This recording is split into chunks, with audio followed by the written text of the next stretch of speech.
Welcome everybody to our fourth book sandwiched in of the season, and this is our last one. And today Maija DeRoche will be reviewing Forever Chrysalis, a book that she authored. And after her review, she'll be selling and signing books over here in the corner. So without further delay, Maija?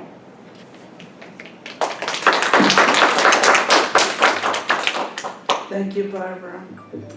Thank you to Martha and to Bart for making this happen today. I'm very glad to be here, and I'm very happy to see so many familiar faces, and equally happy to see some new ones. Before I say anything more, I have to clear something up. Because when I was going to college, whenever I gave a talk, people never heard what I said because they listened to how I said it. And they tried to figure out through the whole talk, where's she from? What is that accent? And I can't quite place it. So let it be known that I was born in Finland and I lived there for the first 20 years of my life. And I can't get rid of my accent, and I don't want to either.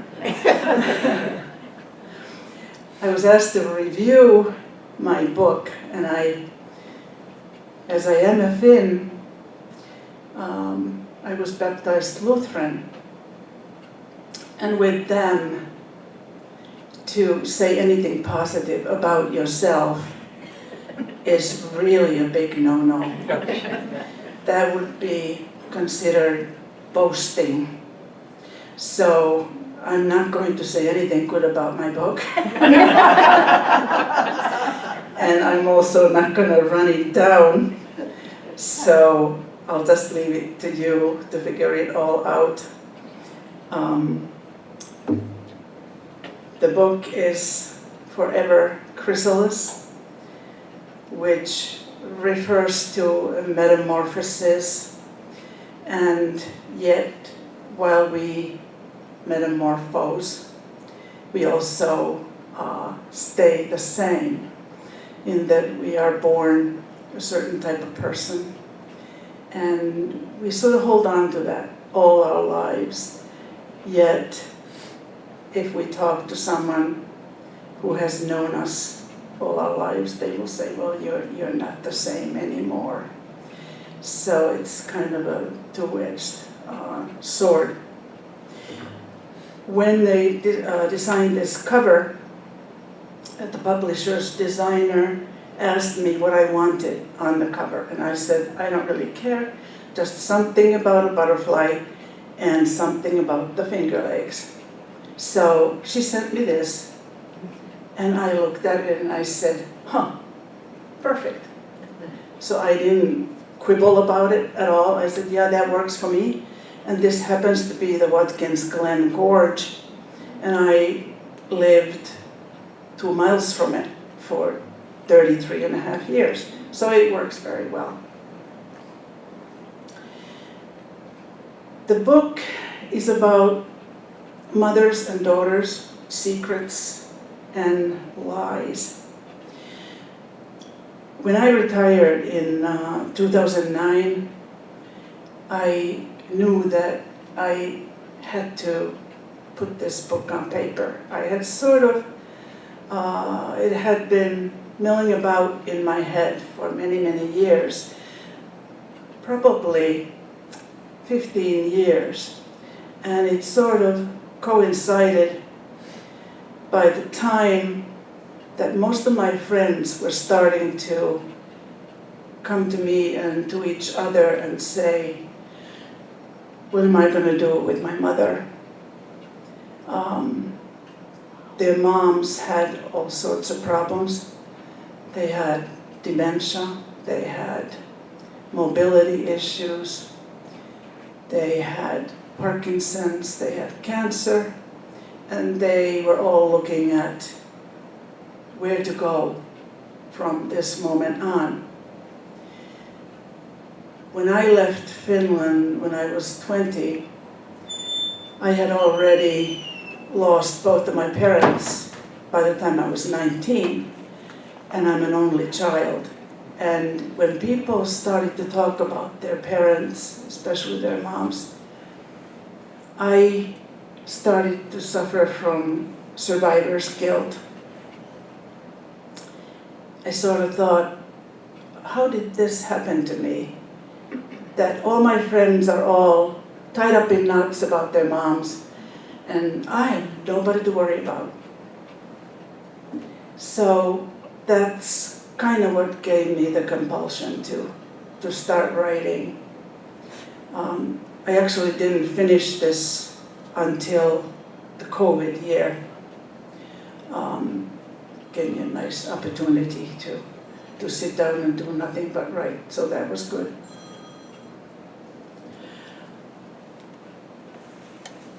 So you usually write about what you know, and although I didn't know about my parents' illnesses as old people, they died when they were young, but I could relate to them. I also know right now old age myself, so I can look at it from both sides. And of course my Finnish culture that I never left, and it never left me. So what I have done is weave it all into this one book: old age and parenthood and childhood and the Finnishness. The book has basically 4 sets of moms and daughters, although one daughter has lost her mother already. There's a mother who has dementia. There's a mother who has Parkinson's. There's a mom who refuses to admit that she's old in any way and travels the world all over and sort of establishes relationships with some questionable characters. And her daughter is super worried about her, just as much as the daughters of the mothers who are ill. And then there's the daughter whose mother has died. I want to read a couple of short chapters. The first one is about Christine, the daughter, and Carol, the mom. Carol has dementia and is living in an assisted living place. Christine lives in Seattle and comes home to the Finger Lakes to sing with the rest of the quartet from high school, which are the other daughters of the other mothers. So this is Christine and Carol. Christine arrived back at Longhouse at 5:30. She was looking forward to dinner with her mother. Rich, tasty Italian food, pasta, sauce, bread, comfort food galore. Christine knocked on Carol's door. "I'm back," she said joyfully. "I just took a nap a while ago. What are you up to?" asked her mother. "We're going to dinner, remember?" Christine regretted her question even before it left her lips. Why on earth would she remind her mother that she was forgetting things? It was odd, but Christine also realized she was raising her voice when speaking with her mother. Carol was forgetful, but there was nothing wrong with her hearing. "We are. Oh, yes, of course we are. Let me get my pocketbook." The new Italian restaurant was on the lake. The slope was steep, and for a few moments before discovering a small elevator, Christine questioned the restaurant's adherence to the ADA accessibility regulations. Christine is an occupational therapist, so this comes from there. After they were seated and had ordered a glass of wine, Carol said, "You know, I can't handle a real drink anymore, but in my day I used to put them away." Christine smiled. I remember a long time ago, continued Carol, my friend Shirley had gotten a new car, a bright red Cadillac convertible. She wanted to drive to Syracuse for lunch. We used to do that a lot. This time it was a gorgeous day and we ate lunch on the rooftop restaurant in downtown Syracuse, something hotel. I think the building was torn down a long time ago. After several drinks, I asked Shirley if she thought they were having a party on the balcony of the high-rise next door. Look at all the people, I said. What people? Said Shirley. There's only one woman on that balcony. Well, I guess Shirley got worried because she asked for the check and we started to leave. Only I was dizzy as could be and my legs didn't hold me. You know, they took me down from the restaurant in a dumbwaiter with a towel tucked into the neck of my dress. I wasn't presentable enough for the public elevator. I never did vomit though. Mom, you did that? I did, and I'm not proud of it. Shirley wasn't sober either, but we got into the car and she started driving home. On the way, she missed the curve and drove the car right into Onondaga Lake. There we sat, laughing with the front of the car in the lake and me with the towel around my neck. I can't believe nothing happened to us beyond that. How did you get the car out of the lake? There was a good Samaritan with a truck. He pulled us out with a chain. After that day, I was careful with my drinks. That's crazy, said Christine. Who knew? My sophisticated, always in control mother had a wild side. Maybe you still do. Young and foolish, said Carol and shook her head. They laughed warmly. Waiting for their dinner to arrive, Carol and Christine exchanged everyday news of no particular importance. Christine kept her visit to the old house a secret from Carol. It quickly became clear to Christine that her mother's sense of reality was shakier than before.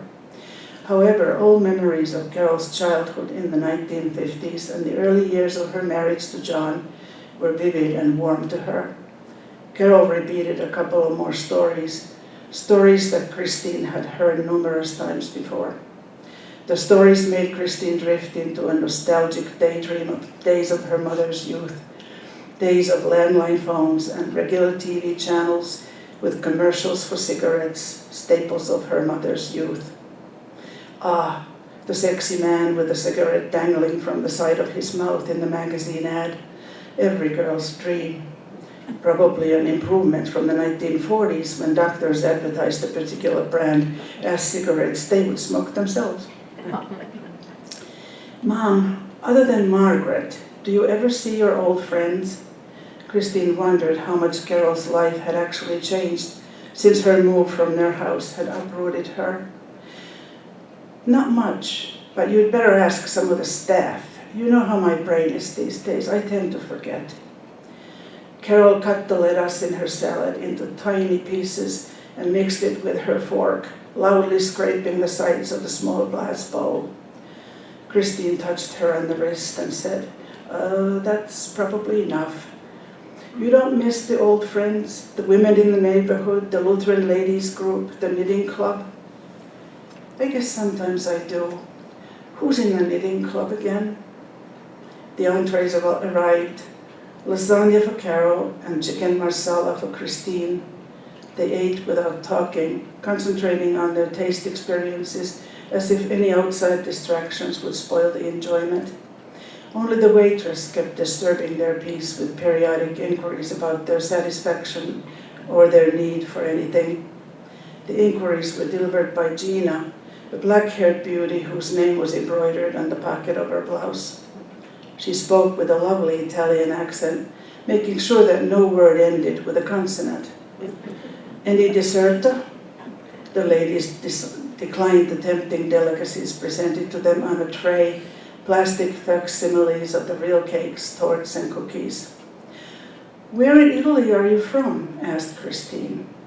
The olive-complected, brown-eyed girl burst out in giggles. She bent over with laughter, then straightened up quickly and said in a whisper, with hints of another accent, I'm actually from Brooklyn. Summer job, you know. I go to college here. The other Maija. A Finn trying to do a broken accent. Doesn't really work, you know. Well, an A+ for this performance, Christine smiled.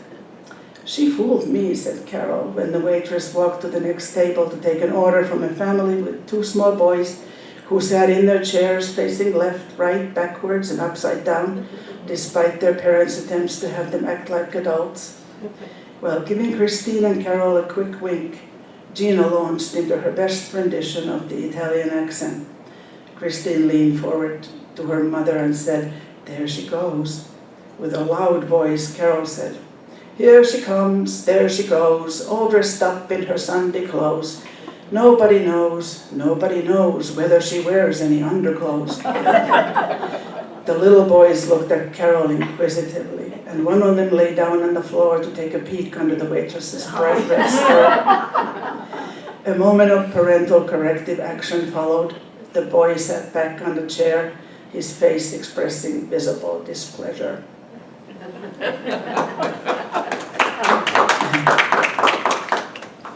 So that is Christine and Carol. Their problem is that Christine is so far away in Seattle and she's guilty all the time because she cannot see her mother. Her mother has kind of latched herself onto her friend who lives next door in the assisted living place, Margaret. Margaret is an Anglophile and a very proper lady, and they're very good friends. So Carol has someone. Another pairing is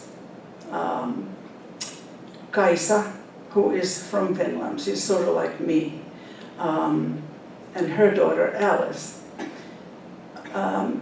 I say that Kaisa is like me, but I hope she really isn't, because I made Kaisa deliberately sort of a nasty character. Because I didn't want people to say that, look at that, she's making the Finn being really cool. So Kaisa is a little bit negative. So I want to read an excerpt of Alice, actually, and it shows how Kaisa is affecting her. Alice was washing windows at her mother's house. In addition to changing curtains, Kaisa's custom was to clean windows for summer solstice and Christmas. She followed an old Finnish tradition of changing the atmosphere of the rooms by welcoming all possible light into the house through the shears in the summer months and allowing for privacy and comfort in the winter with the help of heavy drapes. Staying within the style of the house, each window had 12 panes, which meant 48 corners for each window. With 22 windows in the house, that made 1,056 corners. Each window had an inside and an outside, making it 2,112 corners. That couldn't be. Alice's own house was a modern ranch with large panoramic windows, tall and wide, cleanable in a few firm strokes of a cleaning wand and a squeegee. Kaisa's windows were lovely but laborious, and Alice had suggested that Kaisa hire professionals to do the task. Professionals or not, they always leave streaks. Now, if you can't do it, I'll consider it, but nobody does the job as well as you do. Alice was overcome with happiness, basking in her mother's approval, while also seething at her inability to put down her foot and insist that the task be outsourced. "I'll have to do a couple of windows at a time," said Alice, getting ready to leave for the day. "That's fine," said Kaisa, hiding her hand behind her back as unobtrusively as possible. As she stood still, saying goodbye, her hand's tremor was visible. "I was just wondering," she continued, "when do you think you'll be making the cardamom bread?" "I don't know," Alice sighed. "Soon." She tried not to sound annoyed. Alice drove faster than usual and almost missed the red light, coming to it too fast and vacillating between the two meanings of the yellow light. Go as fast as you can or slam on your brakes. She stopped the car on the crosswalk. With cars behind her, she was stuck. Alice opened the car window and called out her apologies to the pedestrians who were skirting her car by walking in front of it, having to veer from the walk that was rightfully theirs. Once in the kitchen, Alice took eggs, milk, butter, and the cake yeast out of the refrigerator. While they came to room temperature, she threw a load of laundry into the washing machine and put a cabbage and ground beef casserole into the oven. Everyone would be home for dinner tonight. Alice made the dough that would become pulla, a braided Finnish cardamom coffee bread. It could also be shaped into rolls of various types, or round-bellied pulla boys with raisins for belly buttons, her children's favorites a few years back. With dinner over and the dishes done, Alice peeked under the towel covering the rising dough in the large ceramic bowl. It looked like a bloated, pale belly. After washing her hands, she scooped it out of the bowl and started working it on a large wooden baking surface. Alice punched the dough down, decreasing it in size by 1/3. She kneaded it with her hands, working air into it, letting the elastic fibers become more and more pliable. She punched it, leaving the mark of knuckles on the bouncy softness. She punched it again, harder. She saw a tear drop from her eye into the dough. Her sight turned fuzzy. She worked the dough. More tears fell. She hit the large ball with all her might, punching it hard with quick strikes originating in her shoulder. She was sobbing with audible gasps as the dough folded in the salt of the tears. Shh. Tom grasped her shoulders and turned her around. Alice hid her wet face in the softness of his fleece. She cried silently, and Tom let her. "Let me help here," said Tom. "Pam, Bobby," he called out. "We're all going to make pulla." As the family rolled long, skinny, and lumpy plaits and learned to braid with 4 strands instead of 3, Alice resisted the urge to smooth the pieces, to make them perfect. They placed the completed breads on oven sheets and set them aside to rise again, to become smoother and larger. Tom made some coffee, took 2 mugs, and met Alice on the deck. The crickets and the tree frogs were chirping in the warmth of the evening. "Are you all right?" asked Tom. "I am now." Alice turned toward Tom. "My mom is driving me crazy. If it weren't for the memorial service and Chrysalis, I would go mad. I can't wait to get together with the girls to sing. Give your mother some slack. She hasn't dealt with your dad's death yet, and her own health is questionable. She is most likely very scared." "You're right. With all the end of school issues to deal with on top of everything else, I have a bit too much on my plate. Mom just irritates me no end. I'm sorry." "Don't be sorry. I understand your feelings. You can always use me as a sounding board. Of course, I'm not as receptive as your female friends." "Oh, stop. You are the best." Alice gave Tom a kiss on the cheek. "Speaking of your friends," said Tom, "Christine Thurston looked at her old house and seemed quite interested in buying it." "You're kidding me. She would move back here into this little town?" "She didn't say, but she did talk about possibly renovating the house." Said Alice quizzically. So that is Alice and Kaisa. Kaisa has Parkinson's. She realizes that she probably won't be traveling to Finland too many more times. She's insisting on going, and she's trying her best to get Alice to go with her. Alice has other commitments. She cannot go. So she turns to Lola, the world traveler, who is Crystal's mother, and Kaisa and Lola, 2 entirely different women, travel to Finland together, and they really kind of have a ball. Kaisa returns back here. Lola wants to stay in Finland. And then that leads to the sequel of this book. So last chapter of this book is the first chapter of the next one. So I'm working on that right now. Any questions? Martha? When will that sequel be done? I want to know what happens to these people. Let's say within the next year from today. Okay, good. Yeah. Yeah. Yeah, we are going to Finland, and I'm hoping to get some more inspiration while I'm there and get some writing done too. But it's hard. It's hard. There are a lot of other interests that I have too. Yeah. Are any of these characters in your book based on friends or family of people who you know? There are little snippets.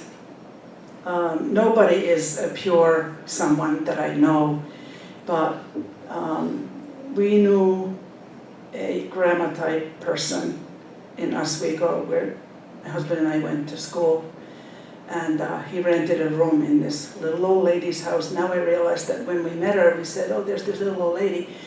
She was 68 at the time. So she became like a mother to both of us because we had both lost our parents, and it was just a nice relationship.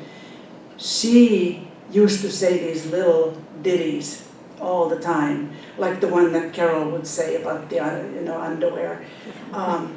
She often came up with something like that.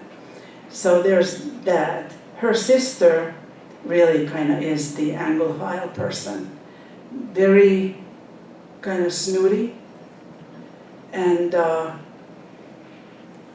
often wanted to point out I remember this because it was 1972 and I was pregnant with our daughter. And 72, there was this style where sleeves would come from here and go like this. Well, I had one of those dresses and we were having dinner. And it was a formal dinner. And of course, you have the table set properly and your salad plate is here. Well, if I wanted some salad, my sleeve would just go in the gravy. So I said, I'm not going to do that. So I'm just going to put my salad over here and I'll be all right. She said, excuse me, but your salad belongs over here. That was typical of her. She would do things like that. So we just got we snickered a little bit. We allowed it to her, it's okay. And then this world traveling person also is someone that I knew. She would sleep in her car while she was traveling wherever, and she was alone. She had a little hatchback, and brave person. Really brave. So she's kind of like Lola. But again, little snippets of this and that, and here and there, yeah. And of course, all the references to Finland, it's me. Yeah. Done. Hi, it's so good to see and hear you. Did you establish a routine or with your writing, or I'm just curious about the process? Yeah, once I actually decided that, I'm going to do this, the process started to establish me. It was interesting. I would wake up in the middle of the night and something would come to my head, and the first step was that I would take a book and a pen to the bathroom and get out of bed, go in the bathroom, and write down what came to my head. And next step was that I would wake up at 5 in the morning, every morning, I said, well, I'm not gonna try to get back to sleep, I'm just gonna use this time. So I would go downstairs, make coffee. What happened? It's possible the battery died. Okay. I guess it died. So, what was I saying? Go downstairs, make coffee, 5 Yeah, a.m. thank you. Yeah, see? This is good. This is written by an old person. So I would make coffee and then I would write by hand with a pencil on a legal pad.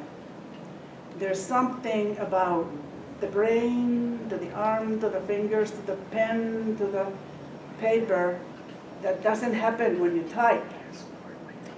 So that became my routine. So I would write until my husband got up, and then we would have coffee, and the rest of the day I would then take it to the computer, and that would be my first edit. Yeah, and I'm still editing. I mean, I'm reading this and I'm going, why did I say that? You know, why You never didn't I? stop. Oh, boy, yeah, it's an endless job, absolutely, yeah. Yeah, and Martha had the lovely job of reading this in its very raw state. It was wonderful from the beginning, Maya. Oh, It was so thank you. engrossing. Great, Thank you. great story. Yeah, and I lucked out with the, yeah, go ahead. Have you found as you grew older that your version of mother and your relationship with mothers and all that changed somewhat? Because I'm now in my old age, really, and I think with men, every man is looking for a mother. Is that true? You want to be my mother? Well, it is sort of obvious, I think, as they grow older and they get into the real old age, that they look for more of caring and more of an understanding of Yeah. life. You know what they say is that if a woman loses her husband, they'll be okay. If a husband loses the wife, there'll be trouble. Yeah, right. Mhm. Well, I think they do change, and I think that we ought to realize it, because if you're going to live with your husband for 50 years plus, I think you have to be ready to adapt to his changes as well as your own. Yeah, there's some truth to that, but it also works the other way. Thank you. Yeah, just take us, we fight daily. Still trying to adjust. And it's 53 years married, 55 together, yeah. Wow. So motherhood, I think, really is very different for different people. And that I have found out with my friends. I found out early on, and I think it's because I'm an only child, and I had never changed the diaper when my daughter was born. I really think that I missed out on the motherhood gene, because most women are so gentle and kind, and they're wonderful, and they see a baby and they go, oh, let me. I just kind of say, okay. Nice kid, you know. I love my own kids, absolutely. I love my grandkids also, but I have no real urge to mother anybody. It's funny, and like I said, it's probably because Well, you're out of luck. yeah. I told you. Yeah.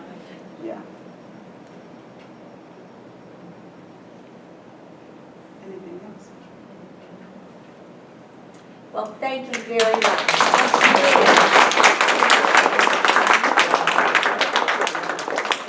I have signed some books they're for sale, they're $17, including tax. And I have signed them, but I would address them to you. So if you bring them to me, I'll put your name on it. Thank you very much, Maya. Thank you. And just for your own information, check your website, the library website, excuse me, and we'll post the dates for the fall books sandwiched in. So keep your eye out for that. Thank you.